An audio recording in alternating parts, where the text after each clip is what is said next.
Putin's well-armed, ruthless and heartless Sardukars, the army of darkness, backed by trillions of dollars, the powerful political machine and numerous armies, served a powerful and dishonest blow to Ekaterina Duntsova, a person with no money, resources or political party behind her, but with love for Russia, guts, God and his angels and us, millions of sober and smart Russians behind her. She had been hit but not destroyed. In grave danger now. She might be giving us hope for new Russia. I'd like to tell you the story of the new Russian president, Ekaterina Duntsova. She would have won had she been allowed to participate in the presidential elections, and how she is succeeding to change Russia by failing to run for the president. I'll start my video with this sentence. Russia still has a chance. There is hope. At the end of the video, I will explain what I mean by that. Now, the story of Ekaterina Duntsova. Her story is very short, for now, but already incredibly important and powerful for Russia. Ekaterina Duntsova is one of the most known Russians in the world now. Yet, mere few weeks ago, she was unknown. Even I, the expert on today's Russia, I didn't know her name until early November. She was the only person throwing the gauntlet to Vladimir Putin and his system. She was the only independent, honest person trying to run against the incumbent president in the upcoming elections in March of 2024. The rest of contenders are just puppets. She was ruthlessly shut down by Putin's people, by the vertical of power. Will Putin destroy her now? We'll see about that.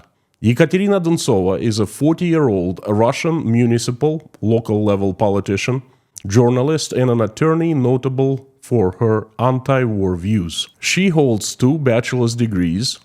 Duntsova was a member of Rzhev City Council from 2019 to 2022. Rzhev is located in Tver province, not too far from Moscow, so she's from central Russia.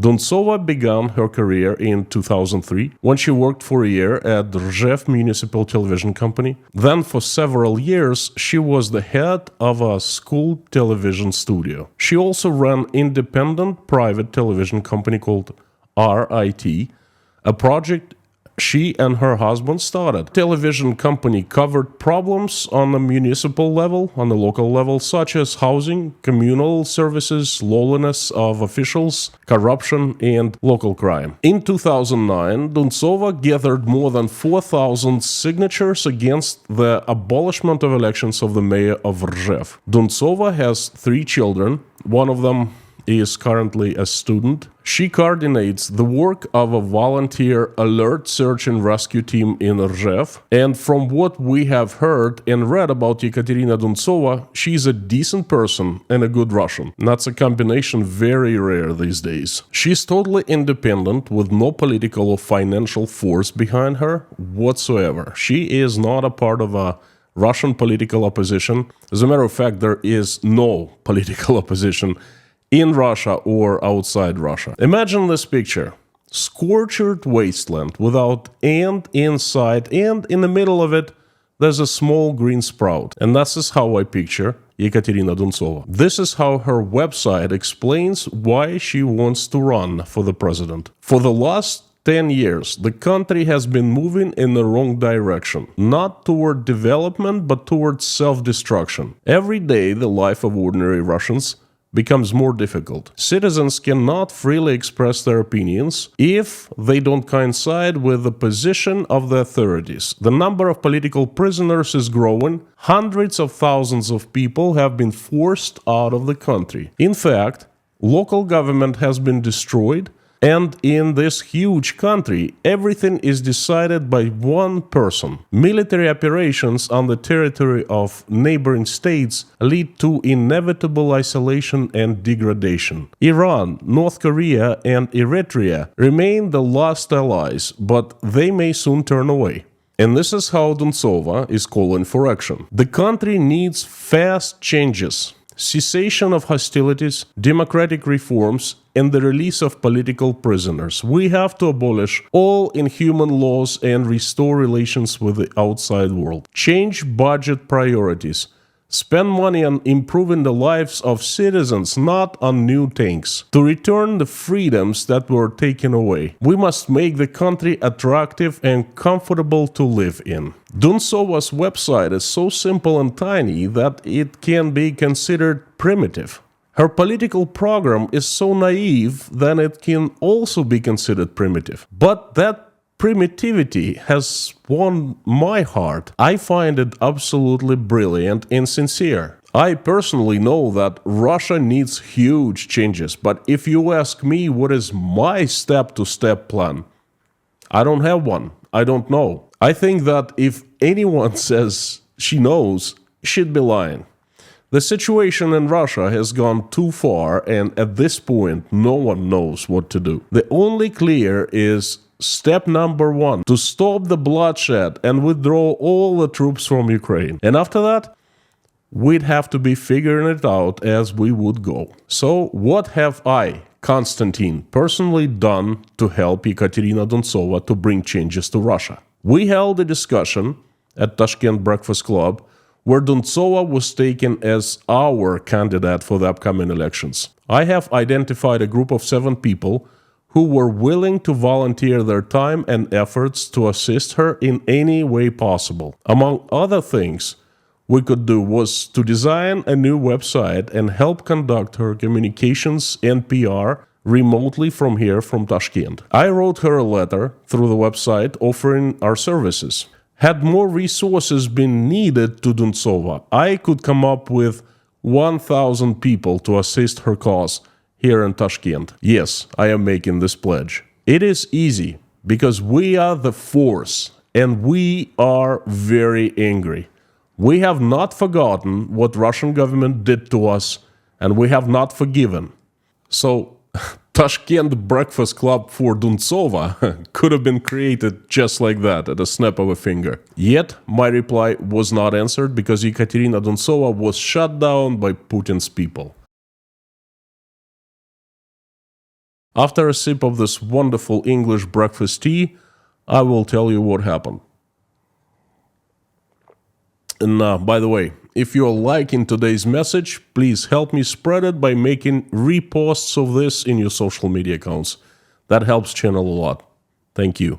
In the very nutshell of how the system works, presidential elections in Russia take place every 6 years, and the process is conducted via direct popular vote. Citizens cast their ballots to elect the president who represents them at the national level. According to the conditioned version of the constitution, there are some requirements for presidential candidates, such as minimum age, Russian citizenship, lack of other citizenships, including in any time of the past, etc. The candidates can be nominated by themselves, so-called self-nominated candidates, or be nominated by a political party that represented by senators at the Russian parliament. The process for self-nomination is stricter than for nominations by political parties. The elections are held in 3 stages: registration, signature collection, and the direct vote itself. The first stage is the registration at the Central Election Committee.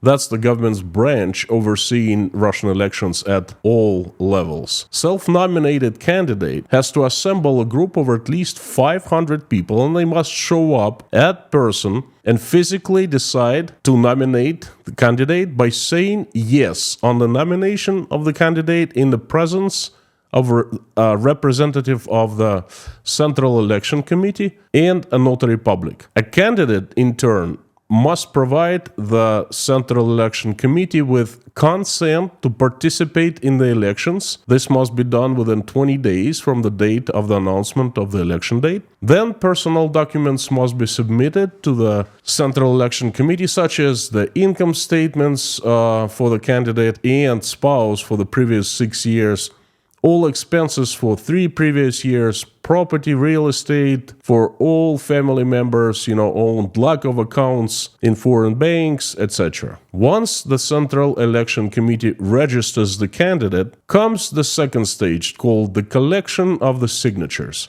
It concerns only self-nominated candidates. Political parties' nominees get a free pass on that. At least 300,000 signatures, no more than 7,500 from one province, across the country must be physically collected. Yes, someone needs to go door to door, knock on the door, and ask people, and that's a very difficult task. The signatures must be submitted to the Central Election Committee no earlier than 80, no later than 45 days before the start of the elections. The Central Election Committee members will check the signatures, they will do it randomly, and if more than 5% of the signatures are invalidated, candidate would be refused registration. Here you have the presidential elections process in a nutshell. The process, how do I say that, has been conditioned or crafted for over 20 years to make it absolutely controllable. At any stage, there are plenty of tactics and methods that the Central Election Committee people, or should I say Putin's people, can use to rake out any candidate that they consider a threat. And that was exactly what they did to Ekaterina Duntsova. They raked her out at the stage number 1, at the very beginning. This is how much they were afraid of her. They crushed her. I remind you, at least 500 people need to show up at one place to physically vote for a candidate. That must be witnessed and sealed by a representative of the Central Election Committee and a notary public. The meeting of 500 people was organized in secret by Ekaterina Duntsova, so the authorities would not know until the last minute, and they would not be able to interfere. And interferers would be most likely arresting those willing to show up and nominate Duntsova. Yes, that's what Russia has become in 2023. People showed up in bad weather, in winter, in December. Not the nicest time in Russia. They were standing in line waiting to vote in the cold. Of course, the authorities did interfere.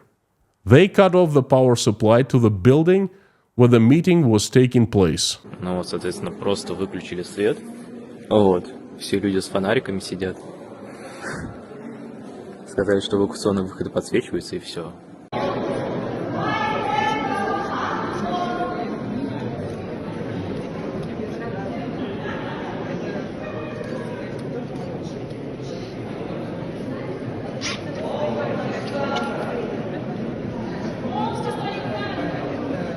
Now, what kind of a person you have to be to do that? Going against your country, your people, future of your children. You know, I picture a local police colonel reporting after that was done to the Kremlin.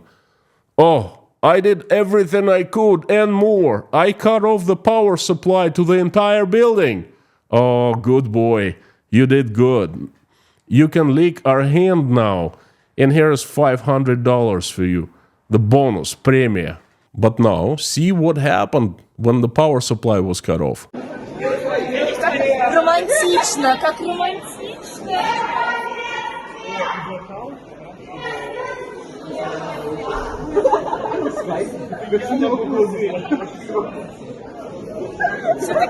People brought a portable generator and used their smartphones as flashlights. And Duntsova did get 500 signatures and did everything right according to the rule to submit the paperwork.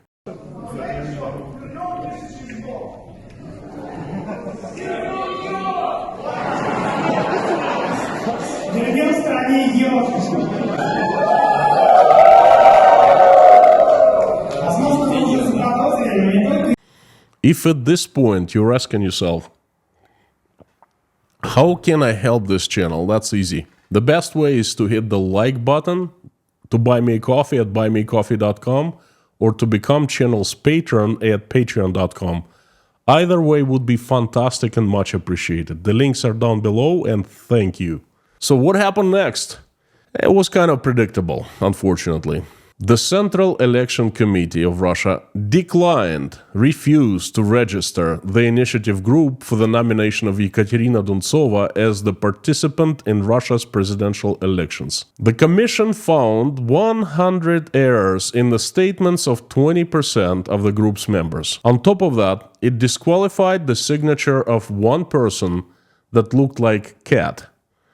That's the person's official signature made in a Russian passport. They found 100 errors in the statements of 50 people. And all the statements were standard forms. They must have worked real hard. The Central Election Commission did not allow Duntsova to enter the stage 2, collecting the signatures necessary for the elections nomination.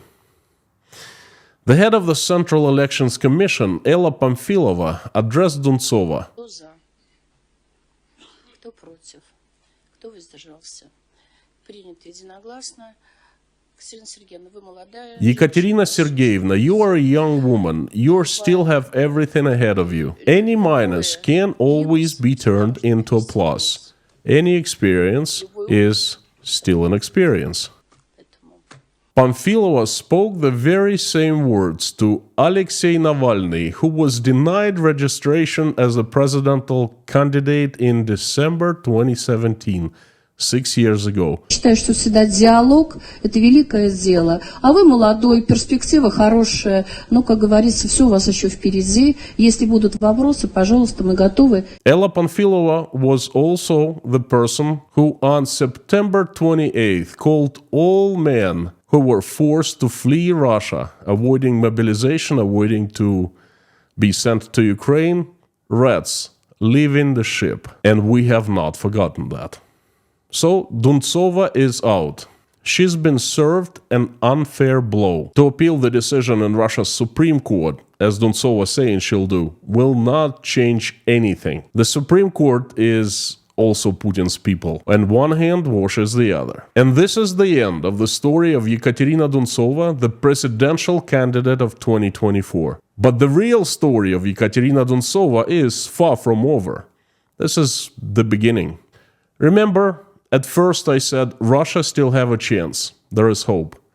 I think so, because for the very first time, I have seen that someone honest and decent, someone outside the vertical of power, stands up, points at the ugliness that Putin has created and calls for changes. It hadn't happened before, and it's just happened in front of our eyes. I have seen 550 Russian people lining up and waiting in cold to cast their votes to nominate Duntsova as their candidate. I have seen people reaching out to me and asking what we need to organize and help her cause. I have heard dozens of people telling it to me, and I've seen 10,000 Russians in Tashkent alone waiting to be asked for help. I have seen people all over Russia getting upset over Duntsova's denial. I haven't seen Russian government getting scared of a young woman, David, standing up against all-powerful Goliath, Vladimir Putin. They shot her down way before she could get even close to Putin because they are afraid, very, very afraid. If they weren't,